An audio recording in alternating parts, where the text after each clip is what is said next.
오늘의 주요 뉴스입니다. 어제 하루 신규 환자가 686명 늘어 하루 만에 다시 600명대를 넘어섰습니다. 정세균 국무총리는 3차 대유행의 기세를 꺾을 승부처를 수도권이라고 생각하고 총력을 기울이겠다며 국민도 참여 방역으로 화답해달라고 호소했습니다. 코로나19 백신이 이르면 내년 2월부터 국내에 들어옵니다. 방역당국은 구체적인 접종 시기를 밝히진 않았지만 상황에 따라 내년 상반기부터 접종할 수도 있다고 말했습니다. 전북과 경북 수도권에 이어 충북 음성에서도 고병환성 조류 인플루엔자가 확인됐습니다. 사실상 전국이 조류 인플루엔자 가시권에 접어들면서 방역에 비상이 걸렸습니다. 영국에서 세계 최초로 화이자의 코로나19 백신 접종이 시작됐지만 아직 안심하기엔 이르다는 지적이 나왔습니다. 세계보건기구는 코로나19 사태 해결을 백신에만 의존하기에 상황이 너무 심각하다며 지속적인 방역 노력을 거듭 촉구했습니다.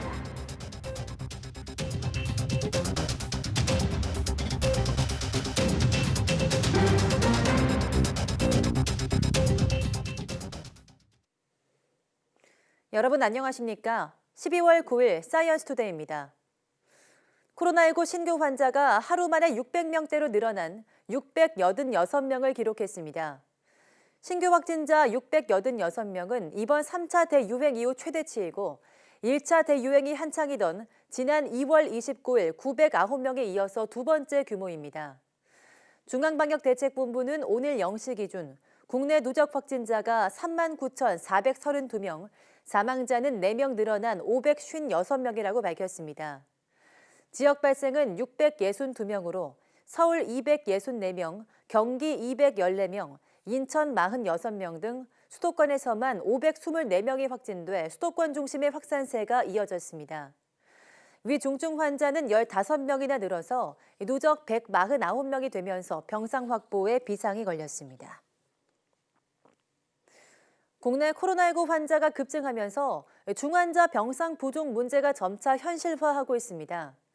중대본에 따르면 7일 기준으로 전국의 중환자 병상과 코로나19 환자 전담 중환자 병상 총 550개 가운데 환자를 당장 수용할 수 있는 병상은 7.8%인 43개로 집계됐습니다. 인공호흡기나 인공심폐장치, 고유량 산소요법 등이 필요한 위중증 환자가 사용할 수 있는 병상 10개 가운데 9개가 이미 가동 중인 겁니다. 지역별로 보면 수도권의 경우 남은 중환자 병상이 12개에 불과하며 서울 8개, 경기 3개, 인천 1개 등 모두 한 자릿수의 가용 병상만 남아 있습니다. 비수도권 가운데 대전, 충남, 전남, 경남, 경북 등은 확보한 병상이 모두 사용 중이어서 가용 병상이 전혀 없습니다. 정세균 국무총리는 코로나19 3차 대유행의 기세를 꺾을 승부처가 수도권이라고 생각하고 모든 역량을 집중하겠다고 밝혔습니다. 정 총리는 오늘 경기도청에서 열린 중대본 회의에서 이렇게 밝히고 거리 두기 단계 조정에 더해 선제검사와 역학조사, 병상 확보 등 필요한 방역 대책에 총력을 다하겠다며 국민도 참여 방역으로 화답해달라고 호소했습니다. 백신과 관련해서는 국민 안전을 최우선 가치로 삼겠다며 우선 접종 대상 선정, 보관과 유통 시스템 마련, 사후 모니터링과 비상대응 체계 구축 등을 꼼꼼하게 준비하고 있다고 설명했습니다. 하지만 백신 접종이 순조롭게 이루어지고 효과가 검증되기까지는 시간이 더 필요하다며 그때까지는 마스크가 최고의 백신이라고 거듭 강조했습니다. 거리두기 2.5단계가 시행된 첫날인 어제 거리는 날씨만큼 썰렁했고 자영업자들의 고심은 더 깊어졌습니다. 손님은 줄었는데 영업 제한으로 매출 상승을 기대하기 어려워서 아예 문을 닫은 곳도 있습니다. 정현우 기자입니다. 거리두기 2.5단계가 적용된 첫날. 점심시간을 맞은 식당들은 한산했습니다. 배달 주문은 평소보다 늘었지만 식당을 직접 찾는 손님은 눈에 띄게 줄었습니다. 지금 아직까지는 아예 거의 없어가지고 배달 많이 먹어요. 세네 배 정도는. 감염 우려 때문에 문을 아예 닫은 곳도 있습니다. 9시 이전에 당연히 식당 문 열 줄 알고 왔는데 안 열게 되어서 다른 곳으로 가야 돼서. 관광객으로 북적이던 명동거리에서도 연말 분위기를 전혀 느낄 수 없습니다. 임대문의 전화번호를 찾기 쉬울 정도로 상권이 죽었습니다. 직원분들, 일하시는 직원분들도 많이 오셔서 식사를 하시고 지금은 대부분이 거의 공실이다 보니까 주변에 지금 식당들 자체도 벌써 문을 닫은 곳들이 많거든요. 너무 많은 곳이 문을 닫아 갈 곳이 없다는 푸념까지 나오는 실정입니다. 저희 커플 같은 경우는 데이트나 이런 거 하면 뭐 카페나 맛있는 식당 같은 데 자주 찾아다니는데 그런 걸 못하는 게 제일 아쉬운 것 같아요. 우리 같은 경우에는 이제 카페 같은 데 가서나 다방 같은 커피숍에 가서 차 한 잔도 하고 얘기도 할 수 있어야 되는데 그런 게 좀 힘들겠지만은 그러나 감수해야죠. 자영업자들에게 그 어느 때보다 혹독한 겨울이 찾아왔습니다. YTN 정현우입니다. 서울은 심야 시간 버스 운영이 줄어든 데 이어서 밤 9시 이후 지하철 운행도 30% 감축됐습니다. 시민들의 빠른 귀가를 유도해 코로나19 증가세를 잡으려는 건데요. 되려 혼잡도를 높일 수 있다는 우려도 나오고 있습니다. 부장원 기자가 보도합니다. 퇴근 시간이 훌쩍 지난 시간, 한산했던 지하철 승강장이 다시 북적이기 시작합니다. 밤 9시 이후 서울 지하철 운행이 30% 줄어든 첫날, 평소보다 일찍 귀갓길에 오른 승객들입니다. 저는 이제 집이 경기도라서 좀 일찍 다녀야 되는데 단축이 되니까 더 일찍 다녀야 돼서 아예 그냥 모임을 안 갖게 되더라고요. 서울에서는 이미 지난 5일 시내버스 야간 운행이 줄어든 데 이어 이번에 지하철까지 감축 운행에 들어갔고 인천 지하철도 밤 9시 이후 운행을 줄였습니다. 수도권 지역 거리 두기가 격상된 데 따라 불필요한 이동을 최소화하고 조기 귀가를 유도하기 위해서입니다. 각종 모임과 약속이 많은 연말인 만큼 불편함은 어쩔 수 없지만 시민들은 대체로 긍정적인 반응입니다. 그냥 확진자가 늘어나고 이제 2.5단계까지 돌입하다 보니까 더 이상의 코로나 확진자가 발생하는 거는 지금 코로나가 600명이 넘어서 좀 걱정되기도 해서 이제 단축된 거 정말 좋은 것 같고요. 좀 다들 경각심을 가져서 모임을 좀 짧게 소모임으로 하시면 좋을 것 같아요. 다만 퇴근 시간대에 되레 사람들이 몰릴 수 있다는 우려도 있습니다. 또 직업 특성상 밤에 출근하거나 퇴근이 늦은 직장인들의 고심도 큽니다. 사실은 불안해서 그래서 저 9시 되기 전에 지하철 타려고 좀 불이 나게 움직였는데요. 굳이 이게 그렇게 효과가 없을 거라는 생각이 몰리는 시간대 몰릴 것 같아서 24시간 3교대로 하는 직장인들한테는 그렇게 좀 많이 좀 부담스러운 부분이 좀 많은 것 같아요. 서울시는 지난달 이미 야간 운행을 일부 감축했는데 퇴근 시간 혼잡도는 크게 늘지 않았다며 다소 불편해도 코로나19 극복을 위해 시민들의 동참이 절실하다고 호소했습니다. YTN 부장원입니다. 코로나19 백신이 이르면 내년 2월부터 국내에 들어옵니다. 정부는 내년 상반기부터 백신을 접종할 수도 있다고 밝혔습니다. 보도에 이종수 기자입니다. 코로나19 백신은 이르면 내년 2월, 늦어도 3월부터는 우리나라에 들어옵니다. 어떤 제품을 먼저 들여올지 순서를 정하진 않았습니다. 정부는 접종 시기에 대해선 구체적으로 언급하지 않았습니다.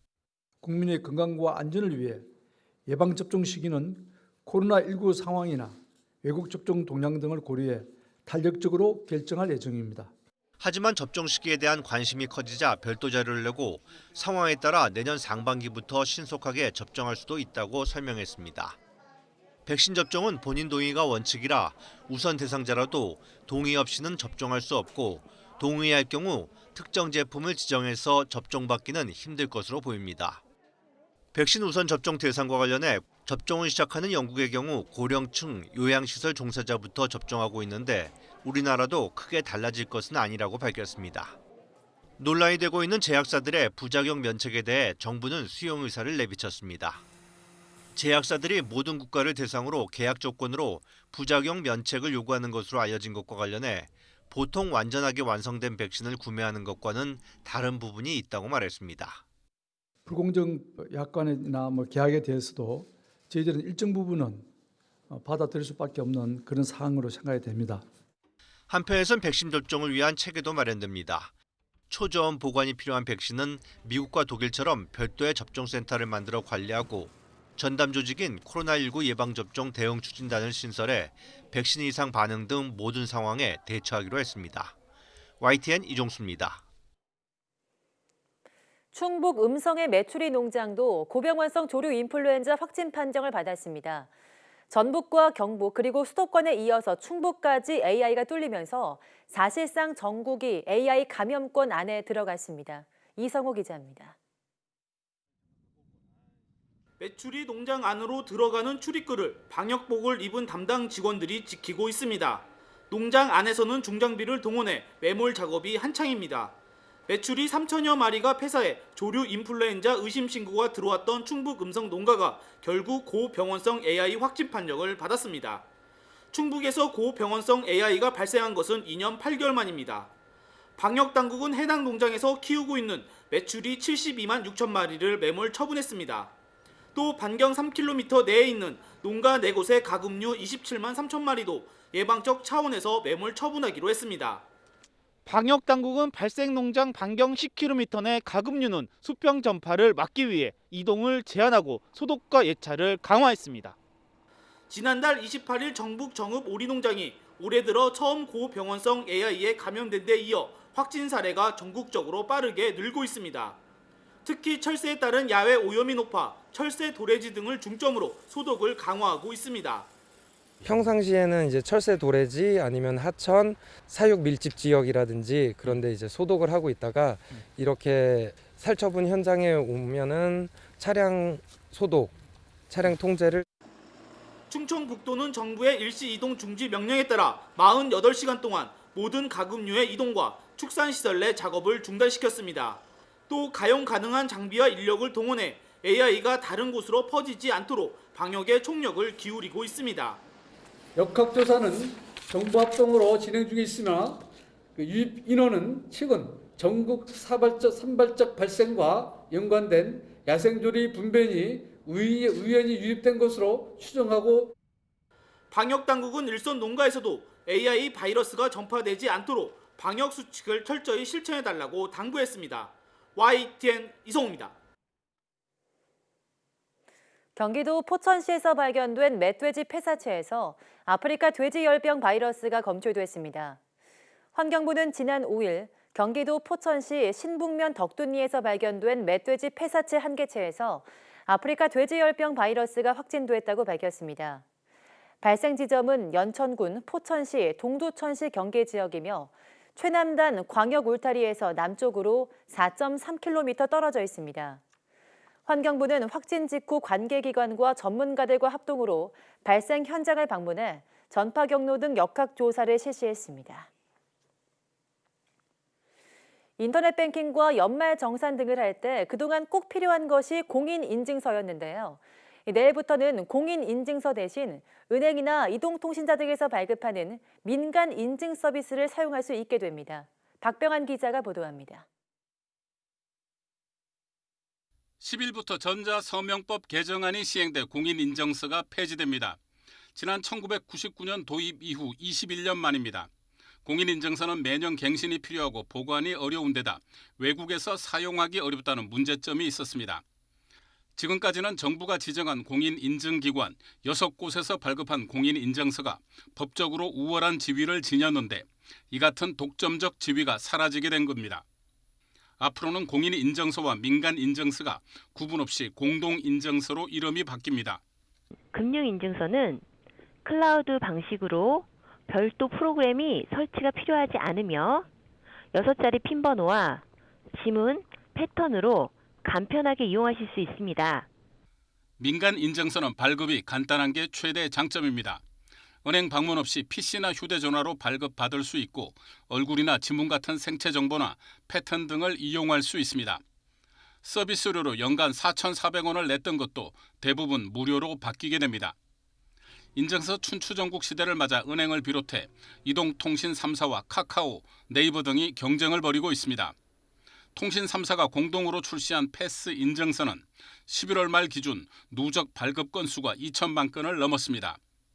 정부는 내년 초 근로자 연말 정산 때부터 민간 인증서를 활용할 방침입니다.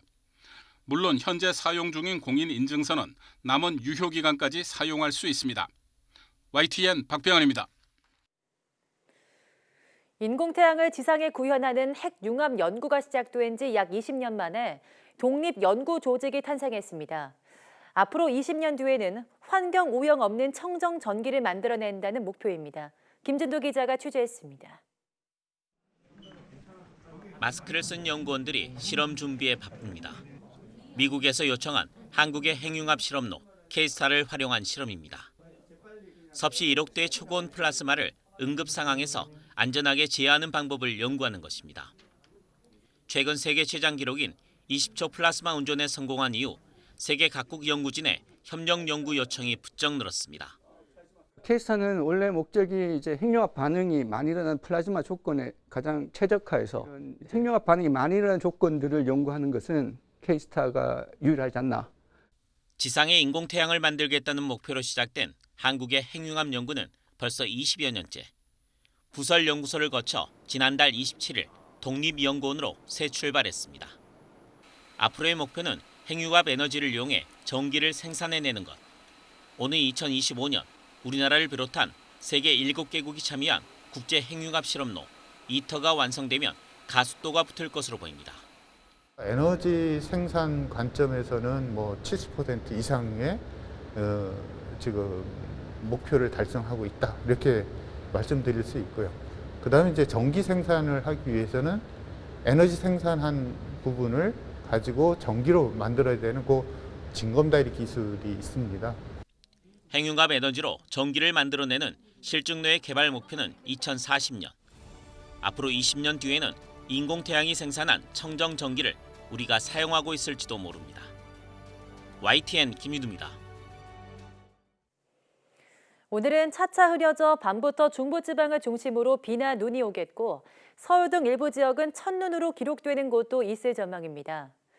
기상청은 오늘 낮부터 점차 흐려져 밤사이 중부 곳곳에 비나 눈이 오겠고 특히 경기 동부와 영서지방에는 1에서 3cm의 눈이 내려 쌓이겠다고 밝혔습니다. 서울에도 산발적으로 눈이 날리겠는데 예상대로라면 예년보다 20일 늦은 올겨울 첫눈이 될 전망입니다.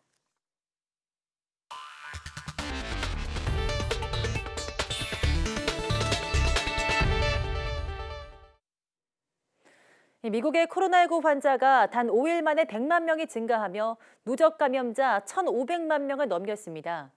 조 바이든 대통령 당선인은 취임 후 100일 안에 1억 명에게 백신을 공급하는 등 확산세 흐름을 바꿀 거라고 강조했습니다. 워싱턴 강태욱 특파원이 보도합니다.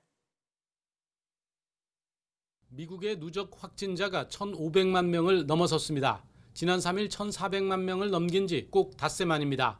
확산 초기 100만 명 늘어나는데 100일가량 걸리던 것이 불과 닷새밖에 걸리지 않은 셈입니다. 일주일간의 하루 평균 신규 감염자도 처음으로 20만 명 선을 넘어섰습니다. 이번 환자도 며칠째 10만 명을 넘더니 7일에는 코로나19 사태 이후 최대치를 기록했습니다.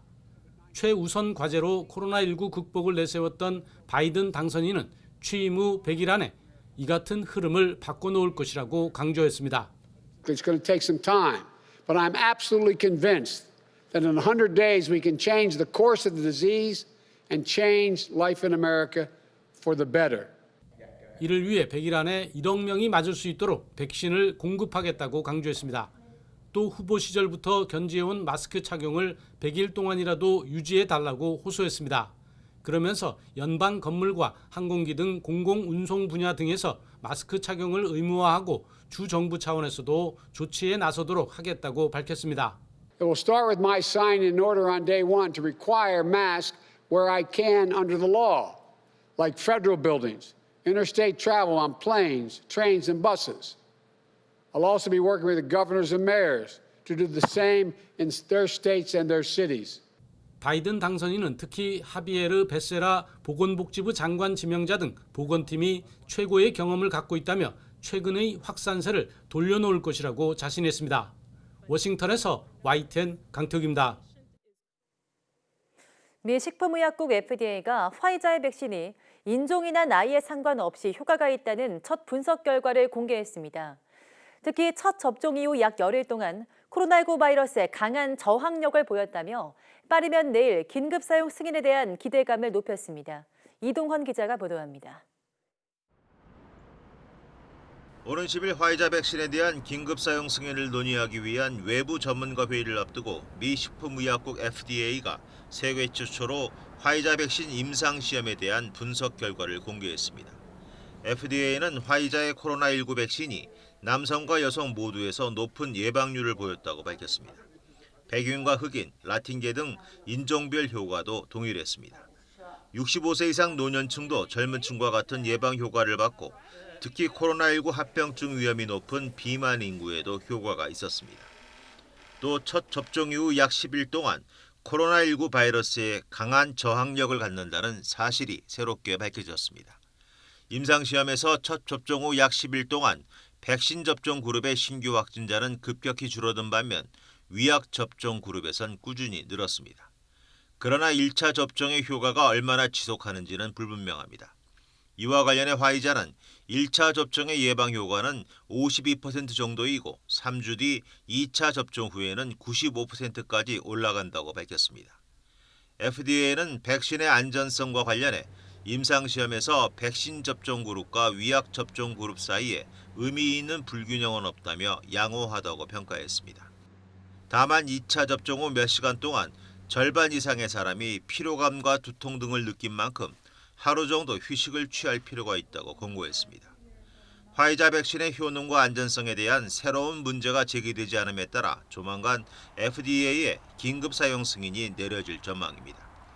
하지만 백신 접종 후 얼마나 면역력이 지속할지 알지 못하고 안전성에 대한 의구심이 남아있는 만큼 백신에 대한 임상시험은 계속될 예정입니다. YTN 이동헌입니다. 영국에서 화이자 백신 접종이 본격적으로 시작됐지만 전문가들은 아직 갈 길이 멀다며 긴장을 풀어선 안 된다고 촉구했습니다. 특히 WHO는 코로나19를 정복하는 데 있어서 당장 더 중요한 것은 거리 두기와 손 씻기 등 기본적인 생활 방역이라고 강조했습니다. 박상남 기자입니다. 영국에서 세계 최초로 화이자 백신 접종이 시작된 첫날, 전국의 백신 접종 거점 병원들은 80세 이상의 고령자들로 붐볐습니다.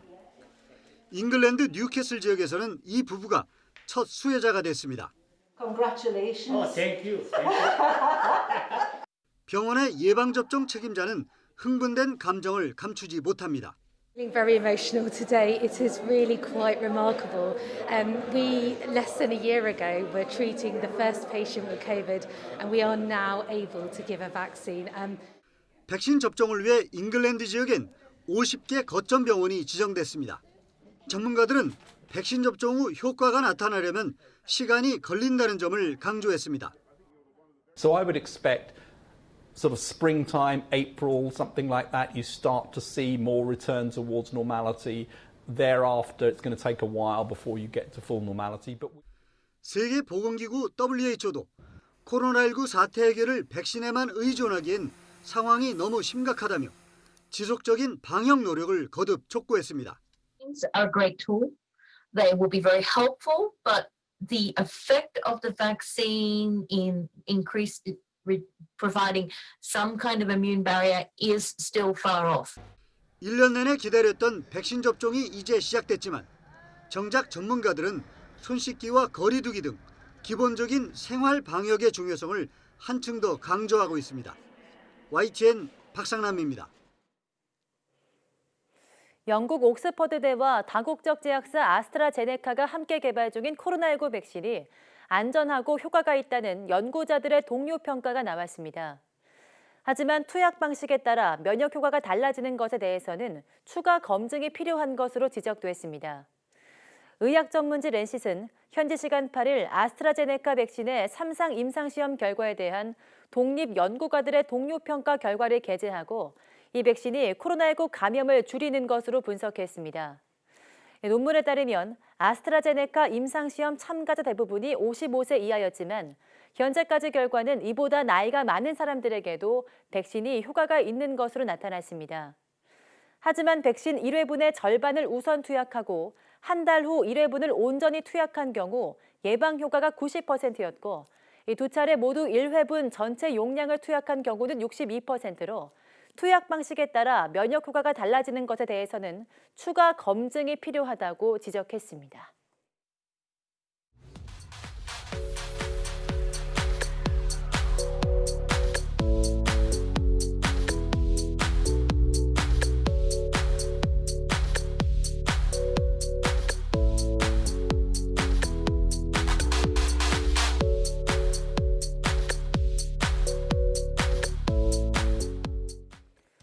네, 인간은 세포수보다 더 많은 다양한 미생물과 공생하며 살고 있습니다. 이 미생물 가운데 90% 이상은 대장에 살고 있는데요. 장내 미생물 중 몸에 좋은 일명 유익균은 면역과 대사활동, 뇌기능 등에 영향을 줘 관련 연구가 전 세계적으로 한창입니다. 오늘 오후 4시 사이언스 투데이 바이오 위클리에서는 장내 미생물로 면역 항암제를 개발하고 있는 지노mem컴퍼니 배지수 대표와 함께 이야기 나눠보도록 하겠습니다. 함께해 주신 여러분 고맙습니다.